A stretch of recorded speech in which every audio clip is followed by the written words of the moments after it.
Hello students, today we will start a new topic 1.4 Pillars of Democracy by Dr. Babasaheb Ambedkar. So as you know, Dr. Babasaheb Ambedkar was the writer of the Constitution of India. राज्यघटना ज्यांनी लिहिली Constitution of India. So before starting the topic, we will discuss the activities here in the icebreakers. बघा page number 38, 35. Icebreakers, the first activity, discuss with your partner and choose the correct alternative.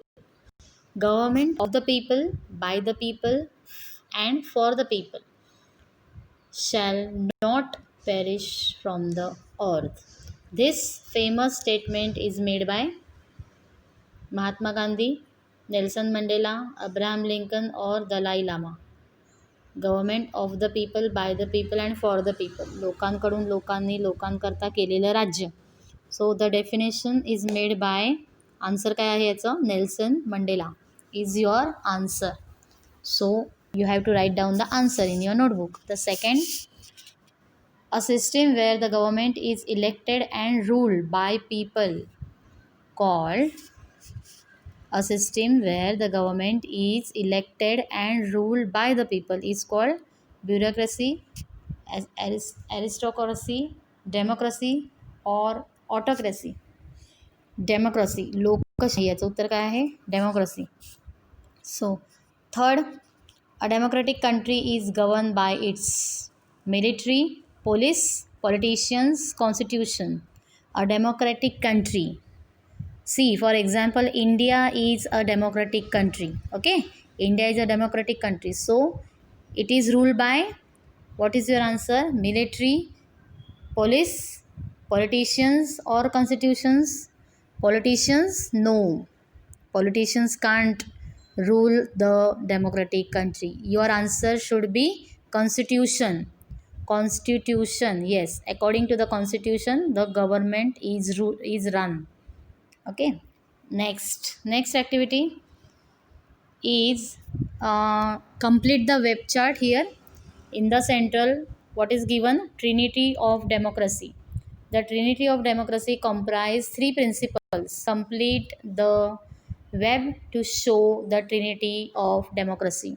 Trinity means what, the three basic principles on which the democracy can stand.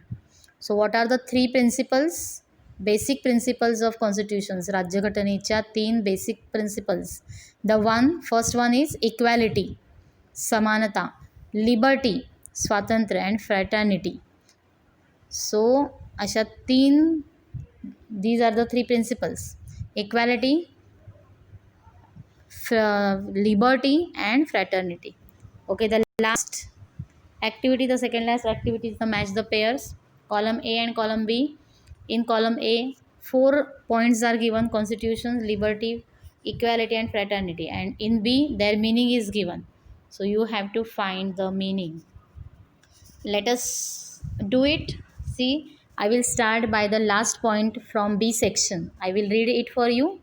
The last point in B section, what is that? It is an aggregate of fundamental principles or established precedents and that constitute the legal basis of a policy, organization or other type of entity, and commonly determine how that entity is to be governed. So that aggregate of fundamental principles, where it is written, all this is written, is called democracy. Sorry, not democracy, constitution. So your answer for D is constitution. First your answer is D. Okay, now I will read the second last point from B section. It is sense of common brotherhood, that is fraternity. आपण बंधुता म्हणतो ना, fraternity. Okay, for fourth answer is C, fraternity म्हणजे common brotherhood, बंधुता. Second point from B section, it is the state of being equal, especially in status, rights or opportunities. Equal, in being equal in all means what, equality. So your Answer for third equality is B. And the first one is, it is the freedom to go where you want, do what you want, etc. So that answer is liberty. Freedom means liberty, freedom to speak, freedom to travel, freedom to do whatever you want. Okay, so हे तुमचं match the पेअरचे answers झाले. Then see the third and the next activity. Pillars form a support for concrete buildings. Metaphorically speaking, a strong nation too depends on strong pillars. Discuss with your partner and explain the pillars of democratic nation. Make a list of obstacles that are a threat to the progress of a nation. So pillars, whatever construction, if a building you want to build, you want to create a new building, so that is on that तुम्हाला काय करावं लागतं, पाया मजबूत असायला पाहिजे त्याचा. Building बांधायची असेल तर मजबूत पाया, फाउंडेशन, बेसिक किंवा पिलर्स म्हणता येतात त्याला.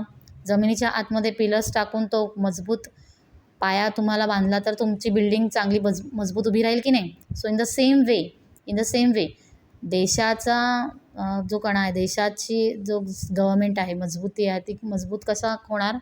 4 पिलर्स आहेत त्याचे. Which 4 pillars are there. कोणते 4 पिलर्स आहेत. सो 1 इज वॉट, बघा काय काय आहे. कोर्ट, न्यायालय. Then police. देन संसद, that is parliament. And 4th is what, media. मीडियामध्ये सगळं आलं, न्यूजपेपर वगैरे. So these are the 4 pillars of a democracy. लोकशाहीचे 4 स्तंभ म्हणतो ना आपण. तर 4 स्तंभ कोणते. पहिला म्हणजे न्यायालय, दुसरा म्हणजे पोलीस, तिसरा म्हणजे संसद, पार्लमेंट, आणि चौथा म्हणजे काय, मीडिया, म्हणजेच मग वर्तमानपत्र असतील, न्यूज चॅनल असतील. So all these 4 pillars should be very strong, and then only our nation can be strong. So let us read the introduction of a writer now. Dr. Babasaheb Ambedkar, this is his photograph, see. So as you all are familiar with him, तुम्हाला सर्वांना माहिती आहे doctor Babasaheb Ambedkar कोण होते, त्यांचं काय काम होतं. पण त्यांनी कॉन्स्टिट्यूशनसारखी एक पुस्तक लिहिलं. ते पुस्तक नाही आहे साधं.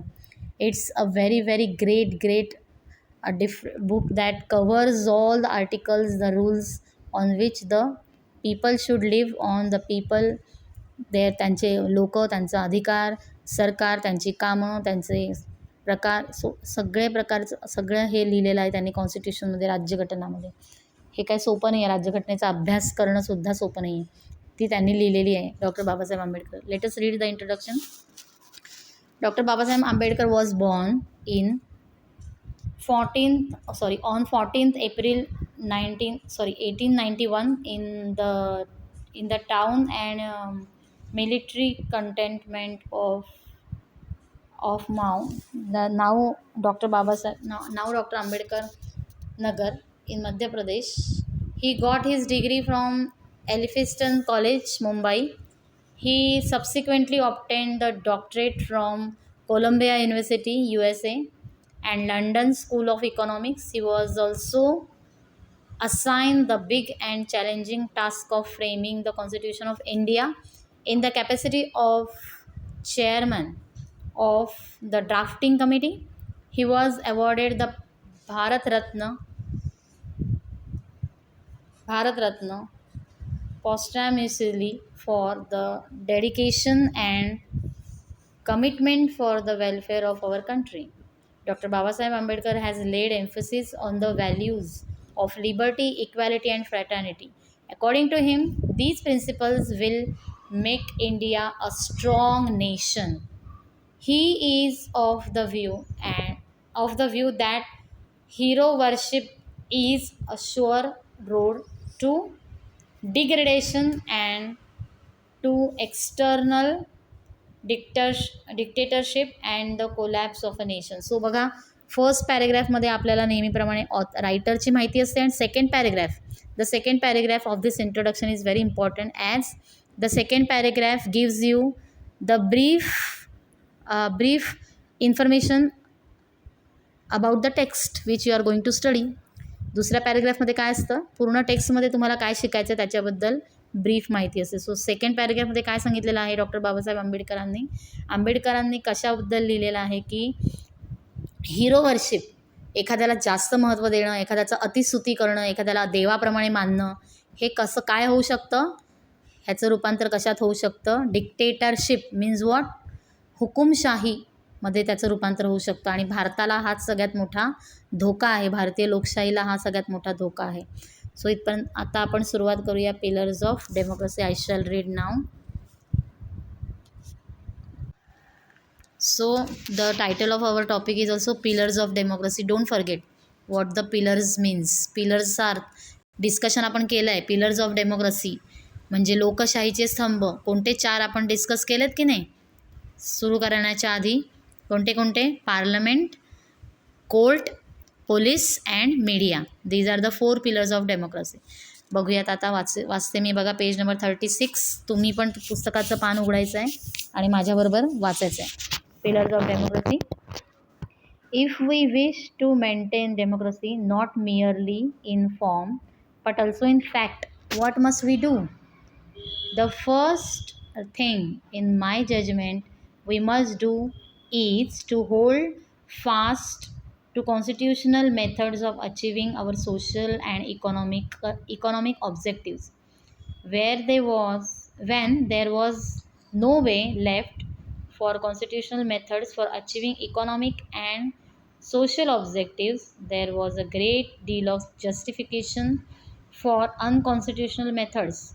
But where constitutional methods are open, there can be no justification for these unconstitutional methods. These methods are nothing but the grammar of anarchy, and the sooner they are abandoned, the better for us. What is grammar of anarchy? Grammar of anarchy means a state of disorder due to the absence of non-recognition of controlling system. So what is controlling system? When we say democracy, democracy is of the people, by the people, for the people. हे तर आपण definition आधीच बघितलं आहे. लोकशाही म्हणजे काय ते. Democracy of the people, by the people, for the people.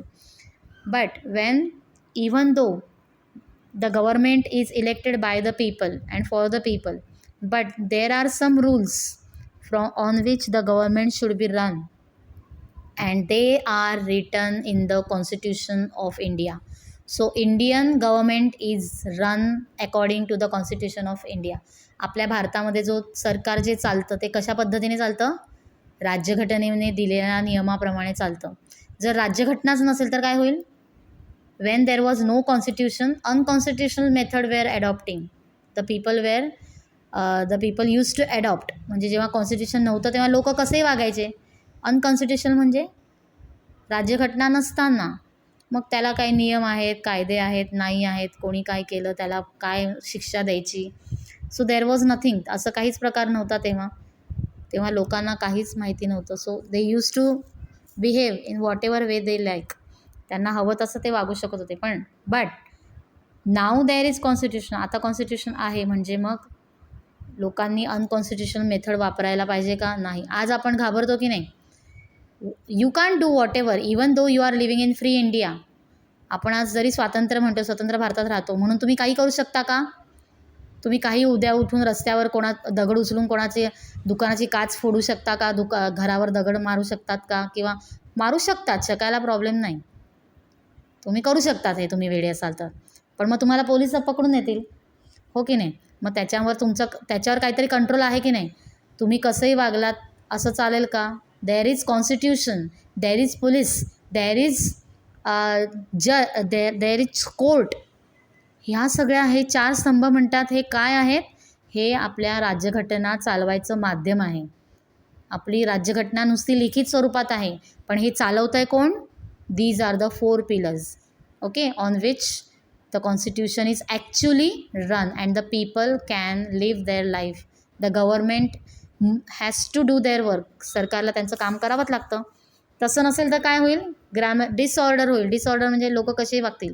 कोणी कोणाचा खून करेल, कोणी कोणाला मारेल, तरी कोणी कोणाला पकडणार नाही, कोणी कोणाला काही बोलणार नाही. सो हे जंगलात आपण राहतो तसं कुठले पण ॲनिमल्स कोणाला पण मारतील. So that is not so. असं आता करता येईल का? नाही. Why? Because of the constitution. The second thing we must do is to observe the caution which John Stuart Mill has given to all who are interested in the maintenance of democracy, namely, not to lay their liberties at the feet of even a great man, or to trust him with powers which enable him to subvert their institutions. There is nothing wrong in being grateful to great men who have rendered lifelong services to the country. But there are limits to gratefulness. Underline gratefulness. Gratefulness means what? आपण म्हणतो ना उपकार. Gratefulness म्हणजे काय? उपकार करणे. Okay. Institutions म्हणजे संस्था. सबवर्ट म्हणजे शरण जाणे किंवा अर्पण करणे. अर्पण करणे किंवा शरण जाणे. सबवर्ट. लिबर्टीचा अर्थ मी सांगितला तुम्हाला, स्वातंत्र्य. Okay. So these are the meaning. बघा, सो जॉन स्टुअर्ट मिल नावाचा जो माणूस आहे याने काय सांगितलं आहे? John Stuart Mill is economist. Actually economist होते ते, पण त्यांनी एक महत्त्वाचं वाक्य लिहून दिलं आहे. काय? To lay their liberties at the feet of even a great man. ठीक आहे, तुमच्यावर कोणी उपकार केले म्हणून, तुमच्यावर उपकार केले, त्यांनी काय खूप मोठं काम केलं म्हणून तुम्ही त्यांना सगळंच वाहून टाकलं असं होऊ शकत नाही. This is wrong. तुम्ही त्यांना सगळं वाहू शकत नाही, सगळं देऊ शकत नाही. स्वतःचं स्वातंत्र्य तुम्ही त्यांना विकत किंवा फुकट देऊ शकत नाही. This is wrong. There is, आपण त्यांचे उपकार मानणं याला काय प्रॉब्लेम नाही. There is nothing wrong in being grateful to great men. तुमच्यावर कोणी उपकार केले ते तुम्ही मानले, त्यांना थँक्यू म्हटलं, त्यांना नेहमी रिस्पेक्ट दिला, नेहमी त्यांचा आदर केला, उपकार मानले, इट इज ओके. इथपर्यंत ठीक आहे. ओके. पण लाईफ लाँग तुम्ही त्यांचे सगळ्याच गोष्टी तुम्ही त्यांना लाईफ लाँग तुम्ही स्वतःच्या अर्पण करू शकत नाही, देऊ शकत नाही. But there are limits to gratefulness. ते ग्रेटफुल आहेत मग काय करणार तुम्ही? सगळं देणार का तुम्ही त्यांना तुमचं घरबीर देणार, तुमचं सगळं टाईम देणार, तुम्ही सगळं त्यांचं काम करू लागणार आणि तुम्ही त्यांचं म्हणजे स्वतःचं स्वातंत्र्य पण त्यांना विकणार का? एखाद्याने मला मदत केली, माझा मुलगा ॲडमिट होता, त्याला इमर्जन्सीला मला 1-2 लाख रुपये पाहिजे होते म्हणून एखाद्याने मला मदत केली, मग मी काय केलं पाहिजे? आयुष्यभर त्याचा गुलाम राहायला पाहिजे का? असं उपकार मी फेडले पाहिजे का? This is wrong. त्याच्यात काय आहे? लिमिट्स. देर आर लिमिट्स, मर्यादा. As has been well said by the Irish patriot Daniel O'Connell, no man can be grateful at the cost of his honor. No woman can be grateful at the cost of her chastity. And no nation can be grateful at the cost of its liberty. बघा, at the cost of म्हणजे काय? At the cost of म्हणजे काय सांगता येईल बरं मराठीमध्ये? म्हणजे ची किंमत देणे. ॲट द कॉस्ट ऑफ म्हणजे ची किंमत देणे. ऑनर म्हणजे सन्मान, स्वाभिमान. चेस्टिटी म्हणजे कॅरेक्टर, चारित्र्य. चेस्टिटी म्हणजे चारित्र्य. आणि लिबर्टी म्हणजे तुम्हाला माहिती आहे स्वातंत्र्य. मग no man can grateful at the cost of his honour म्हणजे काय? म्हणजे एखाद्या माणसावर उपकार केले म्हणजे तो माणूस स्वतःचा स्वाभिमान विकू नाही शकत दुसऱ्याला. इतकं ग्रेटफुल व्हायची गरज नाही आपल्याला. त्याने आपल्याला मदत केली 2 लाख रुपयाची म्हणून मी माझा स्वाभिमान विकून त्याच्याच पुढे मागे करत राहील, हे चुकीचं आहे. No man can be grateful. कळते का तुम्हाला मी काय सांगते? ग्रेटफुल म्हणजे उपकार आपण मानतो, that is grateful. At the cost of ची किंमत देणे. तुमचा स्वाभिमान विकणार का? No. No woman can be grateful at the cost of her chastity. तिचं चारित्र्य विकून स्त्री तिचं विकू शकत नाही. एखाद्याने एक उपकार केले म्हणून ती स्वतःचं चारित्र्य विकू शकत नाही किंवा देऊ शकत नाही करू शकत. No nation can be grateful at the cost of its liberty. आणि म्हणून समजा ब्रिटिश आले, आपल्यावर राज्य केलं, ब्रिटिशांनी काही मदत केली गरिबांना, म्हणून भारताने आपलं स्वातंत्र्य विकायचं का त्यांना? हे पण चुकीचं आहे जे आपण केलं होतं इतिहासामध्ये. So this is not to be done. बघा, असं हे सुंदर कोटेशन आहे आयरिश पॅट्रिऑटचं हे कोटेशन आहे, जे कोटेड केलं ना आत्ता. कोटेशन म्हणजे कळतं ना तुम्हाला, इन्व्हर्टेड कॉमा, डबल इन्व्हर्टेड कॉमामध्ये जे महत्त्वाचे वाक्य असतात, जे मोठे मोठे वाक्य मे बी विचारवंत फिलॉसॉफर्स वगैरे सांगून जातात, writers, they are very important, they are very true to all our life. हे आपण नेहमी लिहून ठेवले पाहिजेत, असे ते वाक्य आहेत. ओके, पुढे बघूया. दिस कॉशन म्हणजे काय? काळजी. कॉशन म्हणजे काळजी. दिस caution is far more necessary. Necessary म्हणजे गरजेचं. Necessary in case of India than in the case of any other country. For India, Bhakti or what may be called the path of devotion or hero worship plays a part in its politics, unequal in magnitude by the part it plays in the politics of any other country in the world. कारण भारतामध्ये हे खूप होऊ शकतं बघा.